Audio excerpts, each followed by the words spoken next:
Namaste, guys. Christian Long, life enhancement consultant, giving you a big and beautiful shout out on this Monday evening here in Denver, Colorado. I hope you had a beautiful, phenomenal, exciting, experience rich weekend this past weekend. And I just finished my day, so I want to jump on real quick, give a little stream, little nugget, little perspective, a little viewpoint that you might not have had before in your life that you can take, you can apply, and immediately transform the quality of your life from the inside out. So this was actually coming to me in one of the healings I was doing this evening. So I'm sitting there and, I'm doing kind of a series of healings. So I'm sitting there tapping into the energy of the person, doing the protocol. And then there was a part of me that was like, hurry up, hurry up, hurry up. Come on, come on, come on. Find the issue, clean it, remove it, let's go. And there was this like inner pressure to finish the protocol within a certain period of time. And I thought to myself, aha, I know this little pattern, this little anxiousness around time, this like have to get it done by this time or everything's going to fall to, the word, right? So as I was meditating on it, I let go of it, stayed focused on the task at hand, did a certain technique within the healing to make it more enjoyable. Healing went smoothly, feedback was good, energy of the person was good, closed. I did close, didn't I? Yes, I closed. Right? So when we start a healing, we invoke or ask God for help and the great ones for help. And then when we're done with the healing, we close. We give thanksgiving, right? Because the great teachers are like, we're here to help. We're here to provide you with energy and you're not doing anything. So kind of like us to open, they like us to close. They like us to invoke, they like us to give thanksgiving. So, and then that kind of spawned into looking at goals in general. And I remember the first book that I ever read on goal setting was actually Think and Grow Rich by Napoleon Hill. And if Steven jumps on, he can high five me on that one because that's a book that he's very familiar with as well. And it talks about goal setting. Now this book was written in the late 30s, and it was kind of the first of its kind of taking Christianity and religious spirituality and having the bent on using spirituality for prosperity purposes wholeheartedly. There are some people that think that adding prosperity teachings to scripture is sacrilegious. I don't agree. I think it's a misunderstanding of the person relating it to Lord Jesus, for instance, the teaching of Lord Jesus. Nowhere does it say that it's a virtue to be poor, right? So, but that's a whole other conversation for another day. But I was thinking about it, right? So we have goals, we have things that we want to accomplish, we have targets, we have objectives, we have things that this is where we are and this is where we want to be. We live in this house and we want to get a bigger house. We're driving this car and we want to drive a bigger, faster, newer car. We're in this relationship and we either want to grow that relationship or we're not in a relationship and we want to find our soulmate or our twin flame, which, by the way, the twin flame was invented. It was invented. So there is no such thing as a twin flame. So it's a misunderstanding of spiritual teachings. Another thing that is interesting relative to love and intimacy are the birthstones, right? How many of you have like, oh, I was born in June, or I was born in November, I was born in September, or what have you. And people were like, oh, my birthstone. That was made up by De Beers, one of the largest diamond companies in the world. That was made up I believe it was in the 50s. You'd have to double check that. But there is no esoteric connection or hidden teaching or hidden message to your birthstone. It was made up as a marketing ploy. But interestingly enough, if you give enough thought, you give enough emotional energy to something over a prolonged period of time, it does start to take on a life of its own. So there is a level of truth to that, but originally there is no connection to your birthstone. James, I'm a mistake. There is no connection to your birthstone and to your birth month. Okay, it's a marketing technique. So, what are we talking about? Goal setting. So, you have a goal, you want to accomplish that goal. So, how do you feel? How do you feel from where you are to the gap in between you and the goal? Maybe excited, maybe anxious, maybe disappointed, maybe unfulfilled, maybe whatever, right? There's a gap. There's a gap between where you are and you achieving that goal. Have no goals. Interesting. So, we accomplish that goal. I want you to think of a time in your life that you had a big goal.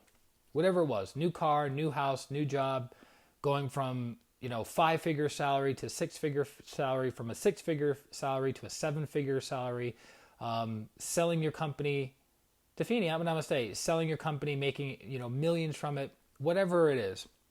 Think of a time in your life that you had a big, juicy, fat, burly goal, right? How did you feel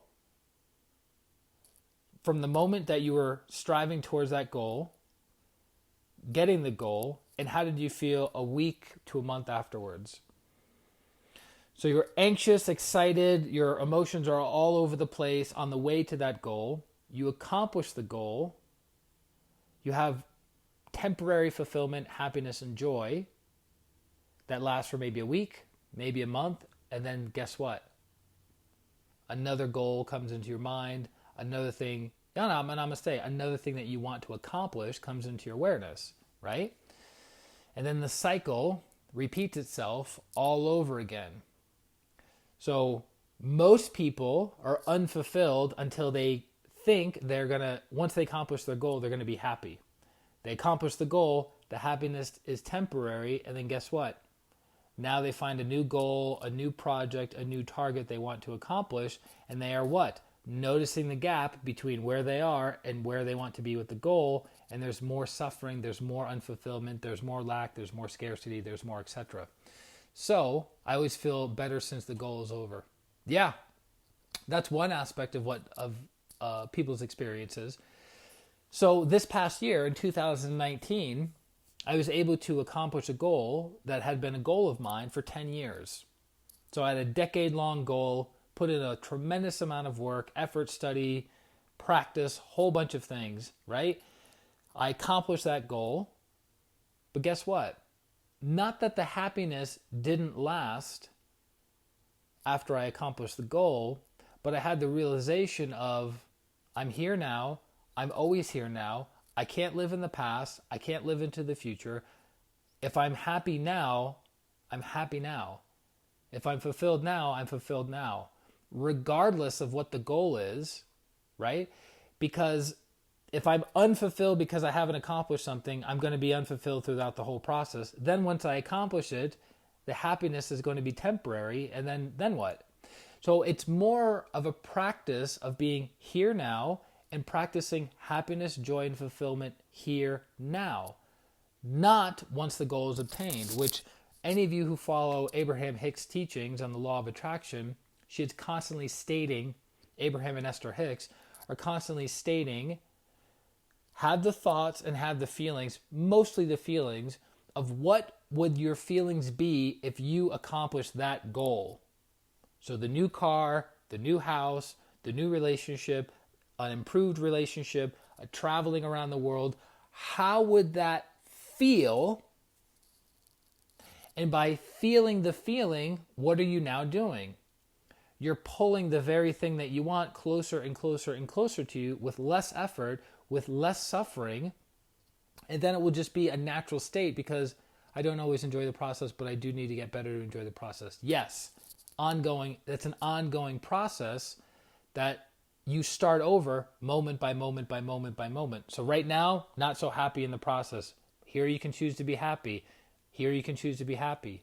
Here you can choose to be happy. Every moment, right? You've heard this expression a million times.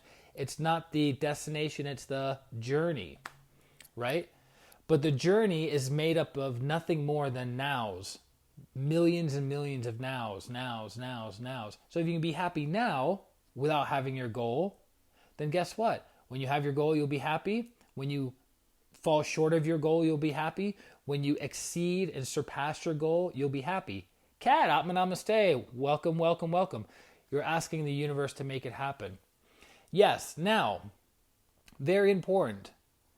When the movie The Secret came out in the early 2000s, a lot of people had the misunderstanding that as long as I can see it clearly in my mind's eye, and I can speak about it often, through the law of attraction, I will get that very thing. Not really. You have to put in physical effort. If you want to materialize something physically, you have to do some kind of physical effort, right? Even you consciously changing your thoughts, your speech, and your actions is physical manifestation. Love that movie. Does that make sense? It's very, very important to be aware of that. So the whole premise of tonight's talk on goal setting is that if you're miserable and unfulfilled through the process of accomplishing your goal, then even when you get the goal, you're going to be unfulfilled. And then a week or a month later, guess what? Because you're unfulfilled and you're always seeking to fulfill a desire, time to go out and look for another goal, another project, another target. And then you can be miserable and unfulfilled throughout that experience as well, right? So the goal is to be happy now. The goal is to feel the feelings of that goal being accomplished now. Action steps. Yeah, Kat, get it. Does that make sense? So if you were to have the ideal whatever, the ideal relationship, the ideal car, the ideal house, the ideal job, the ideal income, the ideal living situation, living abroad, traveling internationally, whatever goal you have in your mind, what would that feel like, right? What would that feel like? And then guess what? You're going to start organizing circumstances in the inner world to get closer and closer and closer to that feeling being materialized on the physical plane. Make sense? Because if you're always, Jared, I'm going to stay. If you're always thinking and feeling lack, scarcity, unfulfillment, I'll be happy once I get there, then guess what? You're going to be miserable and unhappy and a deep sense of lack throughout the whole process. Like I'm in the process of closing my house right now, and the process is not the best, but I need to choose happy over something else. Correct. Your energy influences the situation. Have you ever heard of Murphy's Law? Right? Murphy's Law, if something bad can happen, it will. So if your thoughts, your words, your feelings, and your actions are in alignment with something bad happening, the likelihood is pretty likely that something bad is going to happen. Learn to be happy with the life you have while you pursue the life you create. Correct. Being here now, being fulfilled now, being content now. Because guess what? We talked about this. The journey of 1,000 miles or 1,000 steps or 1,000 whatever begins with a single step. And that single step is the now moment. The past is gone. The future is uncertain to a degree. All we have is this now moment, right? So I work with clients. I've been doing this work for 16 years. I work with people who are looking to accomplish something with their life. They come to me because I have a problem. They come to me because they have a sticking point. They come to me because they want something fulfilled and it's not getting fulfilled and they don't know why, right? So part of the coaching and understanding portion of our sessions is about having them go, well, wait a minute. Have you had something in your life happen, a goal that you've wanted? You achieved that goal. How long were you deeply, profoundly, amazingly fulfilled? A week or two? Hello? So you're going to suffer for months or years to... Kim, namaste. You're going to suffer for weeks, months, or years in the process of pursuing something, and then you get it, and then you're unfulfilled. Well, what the hell was the point of that? So part of the understanding is you have to practice being fulfilled, right? You have to practice feeling good now. You have to practice feeling fulfilled now. You have to practice feeling creative now. Whatever it is that you're seeking, the thing that you're looking for within. And Anthony Robbins is a really, really big proponent on this about about state change, right? You're feeling in a crappy state. You're feeling in a disempowered state. You're feeling sluggish, slow, lazy, bored, anxious, stressed out. You're feeling in a disempowered state. Shift yourself into an empowering state. And you do that through the will, right? You can will yourself to think of a green apple. Then you can will yourself to think of a red apple. You can will yourself to feel happy. You can will yourself to feel unhappy, right? We forget that. And that's why we have spiritual teachers and facilitators and great, great ones to constantly, never-endingly remind us of the truth that you are a being of light, love, and power, and you have the choice right now how you want to feel. One of the teachers in pranic healing said many years ago that self-pity gets you nowhere. Self-pity doesn't move you forward. So sitting alone in the corner at your house and going, why aren't I this? And why don't I have that? And why don't people see this? That does not move you forward. And getting pity from other people also does not move you forward. Make sense? James says, you can't handle the truth. You can't handle the truth. One of my favorite movies, Few Good Men, 1991. Tom Cruise, Jack Nicholson, battling it out in the courtroom. So I hope that helps. I hope that makes sense. And again, as with all the teachings that we share with you in these live streams, all credit goes to my teacher, Grandmaster Choa Koksui, because he gave me the fundamental, foundational understanding that I can build my entire life from in all areas. Whatever I'm doing right is because, Ariel, I'm going to say, whatever I'm doing right is because of the teacher. Whatever I'm doing wrong is because of my misunderstanding of what the teacher is teaching. And this is the case with all the great teachers. It's never the teacher's fault, and it's never the teachings that are the teachings that are wrong. It's the misunderstanding and the incorrect interpretation of the students, right? So the great teachers are always like thinking, okay, how can I explain this in such a way that they will understand it, that they will apply it? But the teachings are the teachings. The teachings are truth. It's like the law of gravity, right? The law of gravity, it is what it is. I appreciate my guru too. Without my teacher, life would be very... Without Master Choa in my life the past 16 years, life would have been very difficult in ways I don't want to imagine.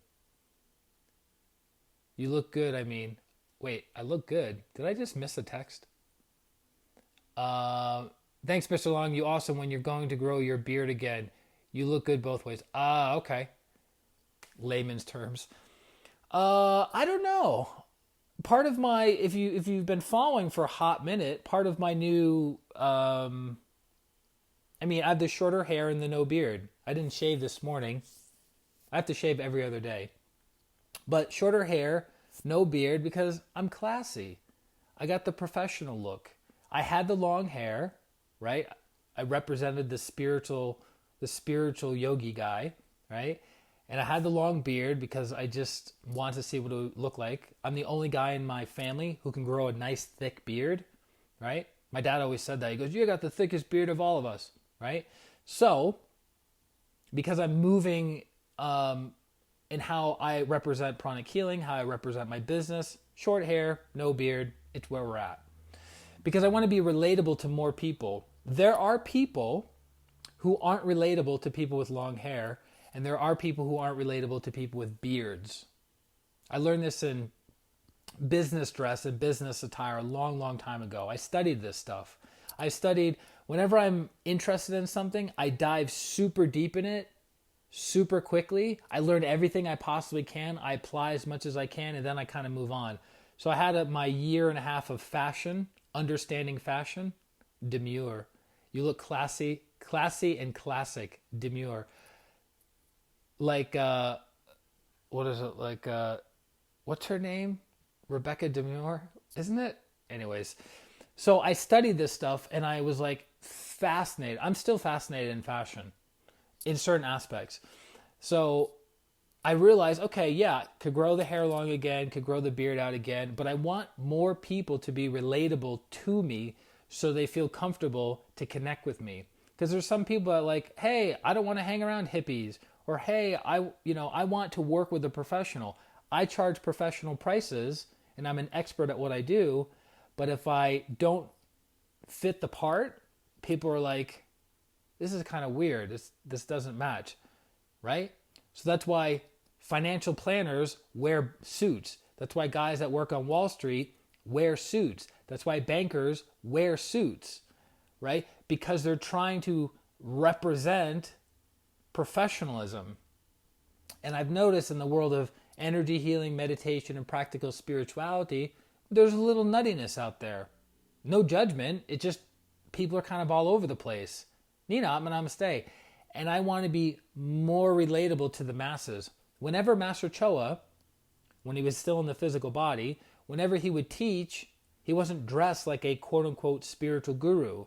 He had a nice dress shirt on, white dress shirt, khakis or slacks, and nice shoes on.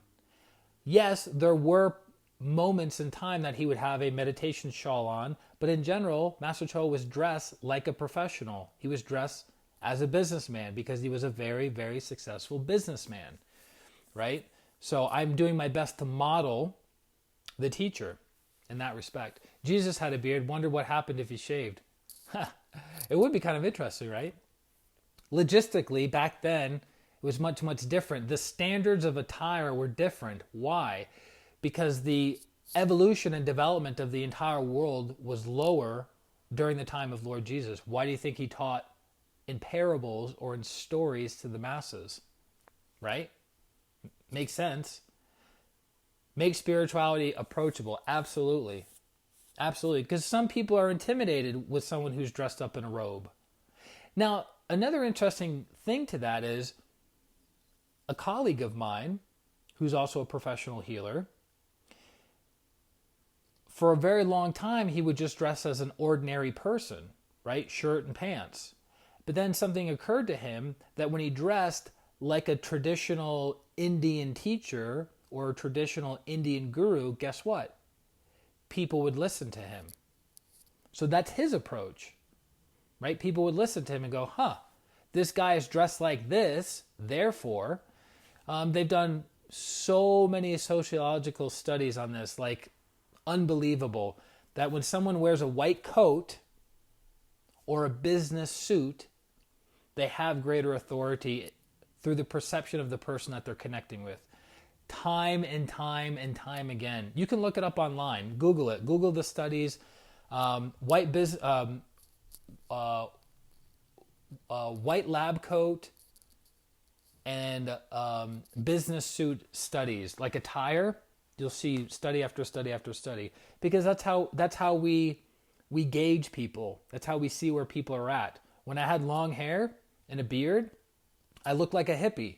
I'm about the furthest thing. Listen to me, guys. Listen to me. I'm about the furthest thing from a hippie. Trust me. I'm so far from a hippie, it would blow your mind. But people see a guy with long hair and a beard and they think, hippie. I'm so far from a hippie, it's not even funny. For those of you who have been following these streams for any period of time, this is like the third time I brought this up over the past few months. When I went to Bhakti Fest in 29 Palms, California, it was full of hippies. I don't resonate with hippies at all, even a teeny tiny bit. But I looked like a hippie, so I blended in, right? I'm not a hippie. Actually, I didn't look like a hippie then. I had my hair short and no beard.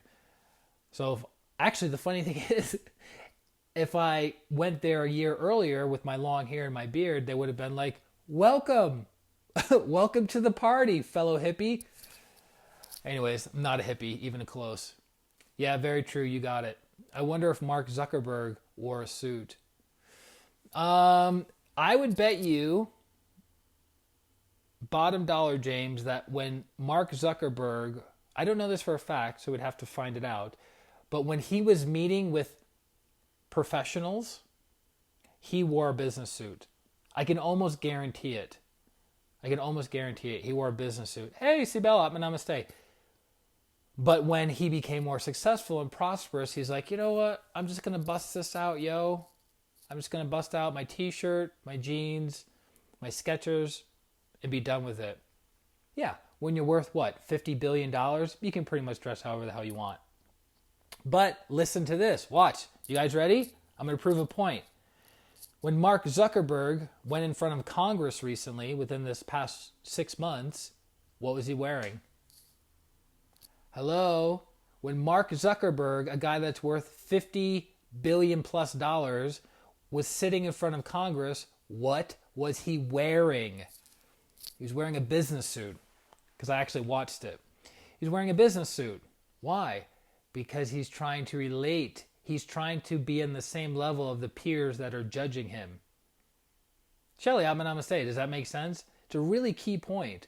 So yes, it's more important to have character and have good qualities and good energy, right? But at the same time, you have to be relatable. But he isn't. Rumor has it. You have to be relatable to people. So that's why I don't have the long hair anymore. That's why I don't have the beard. Because I want to be relatable to more people. Good question, actually. Really, really good question. Because for a long time, I actually had short hair and no beard. Because I used to work on Wall Street. Some of you don't know that. I used to work on Wall Street. You're not working in our building with long hair and a beard. Sorry, not happening. Yeah, Yana knows what time it is. He's listening to this conversation right now. Hello, Facebook. So anyways, guys, that being said, I hope that gives you new perspective on goal setting, how you can improve the quality of your life by being here now, being in the moment now, right? Being here now. If you're not happy now, in the next now moment, choose to be happy. In the next now moment, choose to be happy. In the next now moment, choose to be happy. Instead of this projection of when I get X, I'll be happy. When I accomplish Y, I'll be happy. It's a miserable way to live.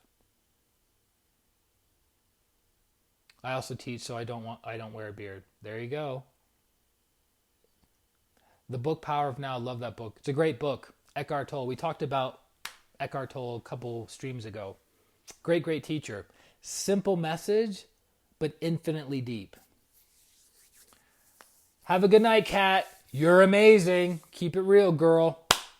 And that's it, guys. So for those of you who are in the process of transforming and looking for a miracle, definitely go to ChristianRLong.com. It's my website. Easy to find me. On the website, you'll see me with long hair. I'm updating the pictures this year. Relax. Everyone calm down. And I look forward to serving you and transforming your life using the pranic healing protocols and methodologies. Good night, Shelly. Appreciate you. Hope you guys are well. Hope you're staying somewhat warm where you're at. And I look forward to connecting with you guys very, very soon. This is Christian Long, Life Enhancement Consultant, wishing you a beautiful day, beautiful week, and a beautiful life. Atma, Namaste. Bye-bye.